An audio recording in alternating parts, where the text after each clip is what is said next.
இந்த திருமணம் கர்த்தரால் நடக்க போகிறது. இந்த காரியம் கர்த்தரால் நடக்க போகிறது.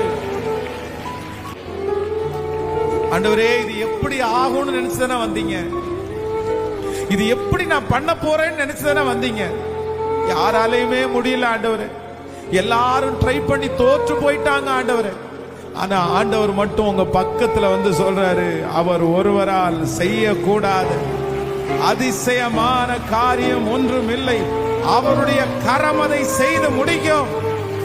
அவருடைய கரம் அதை செய்து முடிக்கும். எல்லாரும் கைவிட்டாலும், எல்லாரும் மறந்தாலும், எல்லாரும் விட்டு விட்டு போனாலும் கர்த்தர் ஒருவரே உன்னை நடத்த போகிறார். கர்த்தர் ஒருவரே உங்களை தூக்க போகிறார். கர்த்தர் ஒருவரே உங்களை மகிமைப்படுத்த போகிறார். கர்த்தர் ஒருவரே அலங்கரிக்க போகிறார். கர்த்தர் ஒருவரே இந்த பிரச்சனையிலிருந்து அழகாய் எல்லாரும் ஒதுங்கி நிற்கும் போது கர்த்தர் ஒருவரே செய்ய போகிறார்.